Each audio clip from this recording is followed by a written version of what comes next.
In the next few minutes, I'm going to show you something about getting hired that almost nobody who's applying for jobs right now knows. And once you see this, you're never going to go back to the traditional way of just clicking apply, uploading your resume, and waiting for the best. Because the thing is, you need to be going above and beyond in your application process, okay?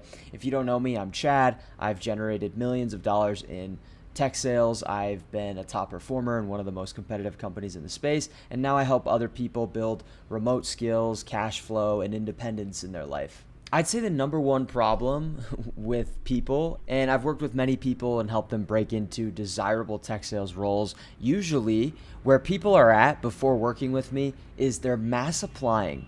They're just sending out tons of applications, just kind of hoping for the best and wondering why they're not hearing back, okay? And here's the reality. Applying for a job and not doing anything to go above and beyond is simply just not enough. Especially with these highly desirable roles, okay? There's usually a handful of qualified people that are lined up ready to interview for these roles and easy for these employers to choose them for interviews, right? Now, even if you are one of those people, there's so many that it just gets so muddy that there's not even a guarantee that you can actually get a chance at an interview, right? I know that when I was first trying to break into tech sales, I ended up getting into a startup, which wasn't the best because I had just mass applied to like 200 companies and just took whatever I could get. And then after that, after like 7 months in a role where I wasn't doing well because I actually didn't, I didn't find a role that was actually good. I ended up approaching a role that was actually desirable, and it was HubSpot, right? Super competitive company, very hard to break into unless you do the right things that I'm going to talk about. And at first, all I did was just apply, right? Instantly got denied, okay? Does that mean I'm unqualified? No. Does that mean I should move on to the next company and just forget about it? No, actually.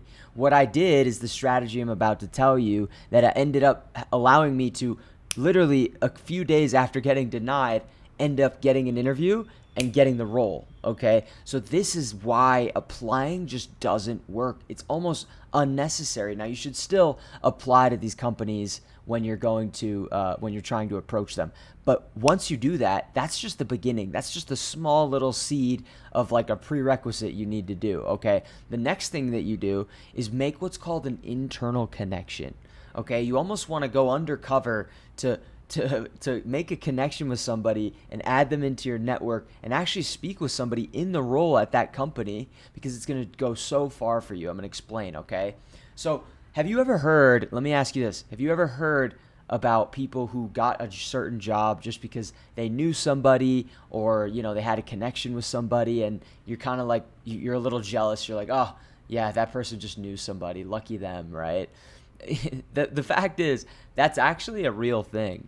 That's actually a real thing. When people, when someone knows somebody, it makes it easy for the company to allow them to get the role because there's somebody who's currently an employee who's probably doing well, vouching for somebody else, right? And so that trust is so much deeper. There's an increased level of trust with the employers that you're going to interview for if you've been referred. It's called referred by another employee, okay? But what people don't know is you don't just have to sit there and just be like, all right, who do I know? Everybody that I know is in jobs I don't want. Oh, no. No, okay? You can make your own connections, okay? So this is where we start to create an internal connection, okay? So I'm going to show you in this video how to do that step by step right now. The other reason why this is so good is because if you connect with somebody in the role, okay, and you make that connection and you have a conversation with them, you can also get insight into the company, okay? And I'm going to show you what questions to ask to get this, but you get insight into the company, which makes you, when you do show up on those interviews, it makes you feel like you're already an employee. You've gone above and beyond to connect with somebody in the role, which shows that you actually are interested in this role specifically versus like people who just mass apply and just like apply to everything on the like every job, right? These employers can smell that. It gives off the energy that you're just desperate for a job and you don't actually like care about the product at these companies. You just want to make money, right? It's all me, I. But if you're actually going above and beyond and you show up on the interview and you tell them, hey, yeah, like I actually also connected with so and they told me a lot about the culture and what the process looks like early on and how to kind of navigate that and yeah, they've said really good things, which is why you guys are probably the top on my list in terms of companies I'm looking to work for, right? So that makes you, to them in their eyes, seem so far above the competition that it's almost unreasonable for them not to yet say yes to you and hire you, okay? So this is exactly what I did. So I ended up reaching out to an account executive at HubSpot after getting denied in the application process, and I sent them an email, and I connected with them, hopped on a phone call. They were like, oh, you're well-spoken, and they even told me, and I got some insight into the company and tips and stuff like that I was able to leverage when I hopped on the interviews to show them that I'm like plugged in, I'm clued in, just increases the level of trust, okay? And also what happened is I ended up getting a referral, which basically guarantees you the interview, okay? A referral is when an internal employee refers somebody, okay? This is like I was saying before. It's when like somebody gets a job because they know someone. Now, here's the thing. People don't realize that employers actually incentivize their employees to refer people because they want to attract more people that are like similar to who are already employees, because they obviously already are vetted out and have the traits to be successful. And so companies will pay these people like 1,200, not 200,000, 2,000, 2,500 in some cases, dollars to if somebody who they refer gets hired, right? And this is just one of the methods that these companies use to grow their talent in a productive way, in a useful way. Okay, so it's a win-win for both of you guys. Okay, they're doing you a favor by giving you insight and helping you stand out in the competition if they connect with you, and you're doing them a favor because if you're well spoken and you show up and you make a good impression with them, they're going to be motivated to say, hey, dude, let me refer you, or hey, let me refer you. Like, why not, right? You're pretty well spoken, and they get paid out if you make it through, right? So this is what people don't leverage that is 10 times better, if not 50 times better than applying. Applying just doesn't work at all. You almost don't even need to apply if you get the referral. So I'm going to show you how to do that right now, okay? Step 1, you go to the company's LinkedIn page, all right? Literally, find the company you want to reach out to. And guys, show interest in companies, right? Don't just be in the market for a job, right? Why do you actually want to choose a company, right? When you approach things in this way, you start to move into a mindset where it's like, okay, I'm going to spend some effort on this. I'm not just applying to the posting. I'm spending some effort. So you might as well find companies that you actually want to work for, that you're actually interested in the culture, the skill development, the progression. Like, go on Glassdoor and read about these companies and choose ones that you'd actually vibe with. Don't try and find companies that only have like a few employees. It's just not going to work, guys. It's just not going to be the best for you, right? So if you approach things the right way, start choosing companies. So once you go on their LinkedIn page, you go to people, okay? There's a button called people. You click it, and you literally just search sales or SDR or account executive. You basically want to connect with somebody in the sales department, preferably someone who's already in the role that you're applying for, which if you're trying to break into tech sales would be SDR, BDR, okay? And you literally just find someone, okay? You find someone, you connect with them on LinkedIn. But what I like to do in my trick is you get their email. Okay, the reason being is because it's easy for anybody to send people LinkedIn messages. Okay, and I'm going to show you what to send in a second, but it's not so easy for everybody to get someone's email, and this is where your sales skills can start to come in, and you can impress these people a little more. Okay, so what you can use is a software called Hunter.io. All right, this software is great to use. You literally just plug in the website of a company. You could search anybody's name who works there, and most likely you'll get their email. Now, there's a trick to this. You might not find everybody's email, but if you find just one person's email, even if they're not the person you want to reach out to, you can look at the structure of the email. A lot of times they have like first name dot last name at the company's domain. You could just plug in that person's name into the structure they have, and you can also pretty much get, like this way, you can pretty much get everybody's email, right? Does that make sense? And so sending an email is going to be more personable. It's going to be a more personable touch, and it's going to go so much farther because they're going to see the effort that it takes to like find someone's email and send them an email, okay? Now, what do you send? I like sending something simple, right? You want to be genuine, okay? You want to always start it off with like, hey, name, I'm looking at your LinkedIn profile as this company's been high on my list for some while now.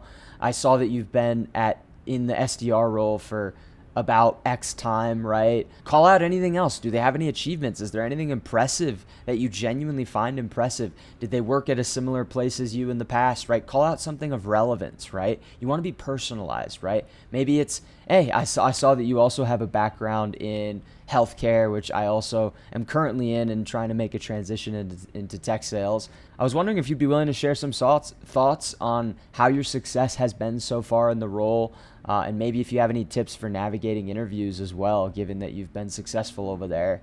Would you be open to 10 minutes this week on a phone call or Zoom to just chit chat a bit? Right? Something like this can go a long way. Now, not everybody's going to respond, but if you send this to 3, 4 people at a company that you really want to work for, and you also follow up with them, which by the way, this is the same as doing sales, right? You're literally in sales, finding people, connecting with them. And this is also why if you do this approach, it's going to be unreasonable for you to hop on a call with an employer and have no sales experience, because literally the process that you're doing to get the interview and book the meeting, which is exactly what you're going to be doing in the SDR role, it's going to be the same thing, right? And so there's no excuse not to have sales experience. This is a sale in itself. You're closing your first deal, closing yourself on these employers, right? And so you send them an email like that. Maybe if they don't answer in a day or two, you follow up in the email thread by clicking reply, not a new email, in the email thread. You can also afterwards send them a LinkedIn message and say, hey, wanted to try you here. I sent you an email, not sure if it went to spam. Just wanted to see if you had any thoughts on it. The subject line is this, right? And you can kind of like just get in their face a bit. And if they see that, again, look, it's a win-win for both you guys. If they see and respect that you wrote them a detailed email and message and you're following up with them and showcasing sales skills traits, they're going to be motivated to connect with you and vibe with you. One, because people just like talking about themselves. If you stroke their ego a little bit, they're going to like that and they're going to give you the time of day. It's just 10 minutes that you need, right? And also they'll have in the back of their mind, they'll be thinking about, we're actually hiring right now. There's a referral bonus going on. I might as well speak with this person, right? And they may potentially refer you, right? Now, how do you navigate these calls? So you literally hop on the call and you literally just ask them, hey, like, how's your week going, right? You literally just want to be human, right? Now, you can ask them some strategic questions. You can ask them like, hey, look, I saw that you've been there for this amount of time. Obviously, you've been successful. I'm curious if you remember when you started, were there any challenges that you faced and maybe how did you overcome that? Just in case I get hired, I would love to be prepared, right? Now, that's a great question because you're going to get some insight on what the challenges are early on. Now, this is something that they're going to cover in the interviews. They're likely going to ask you, about like, they're likely going to ask you questions around testing you to see if you're going to be a good fit. And if you bring up that you already know some challenges that are prevalent in their company early on and how you plan to actually overcome that because you spoke with so-and-so on their team, that's going to make you stand out so far you don't even understand, okay? Forget about sending in applications. Like, this is the approach, right? Does this make sense? And so here's an example of an email that got one of my clients recently, an internal connection with in one of the most competitive companies in the space, okay? He sent something like this, all right? You can read it on screen here. I'm just going to pause. All right, feel free to read that. I don't have it up in front of me right now, but that's like an example of warm, personalized outreach. Now, the trick that I teach my clients is like, use your voice to write these. Don't use AI. You don't want to have any M dashes. You don't want to have any AI lingo where it's like, this isn't luck, this is safety. Like whatever, stuff that sounds like AI. You don't want it framed like that. You know what I mean? So I like speaking to text and quite literally just speaking my words into email format and telling AI, hey, don't change this. Don't add any of your own spins. Just flesh my words out into an email. And yes, you can clean it up like 2% and make it grammatically correct, right? That's what I like to do for writing emails. And you can literally pump these out. I mean, I like telling my clients, make a list of like 10, 15 companies they actually are interested in, and then reach out to like 2 BDRs or an account executive and also the recruiter, the hiring manager. You can also see that they're attached to the posting, right? Go above and beyond. Outreach these people, send them personalized emails because, hey, this is exactly what you're going to be doing in these roles. And you're going to showcase your skills instead of just telling.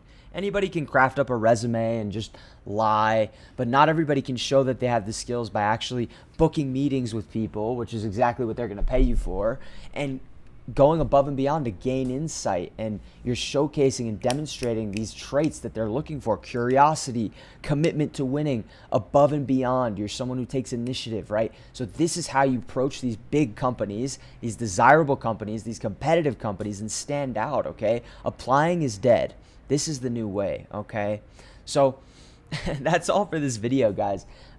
This is one of the biggest things. This is one of like the first things that people need to learn when they are trying to get into tech sales. Okay, now a lot of other videos on my channel, but if you're someone who's trying to break into tech sales right now and you're a bit overwhelmed by it all, first link in the description is my one-on-one mentorship. Okay, this is where I'm helping people in a deep way, hands-on, walking them through each phase of the process on live calls with me, just one-on-one. It's not like a course or group program. Check it out in the first link in the description if you're someone who's struggling and you feel like you want to break into a role and not settle for something that isn't going to align with you, right? So you can book a call with me there and we could just see if it makes sense. It's totally no pressure. I know it can be scary to like book a call with somebody online that you haven't met, or maybe you see me as some like, intimidating person. I don't know, but it's really just chill. It's chill and we just have fun, and yeah, it's no pressure. So second link in the description. If you if you are in a place where you feel like you don't have the money now and you're trying to make the money first before you even have funds to invest, I get you. A lot of people are in that spot too. Second link is my live community. It's where I do one group call a week live with you guys. And what also is included is a full A to Z course that is literally like a digital handheld version of my one-on-one mentorship. Okay, I walk you through, I share my screen, I walk you through interviews, what to say, how to say it, questions you'll be asked. So check that out. Second link in the description if you're interested. Okay, third link is my free book.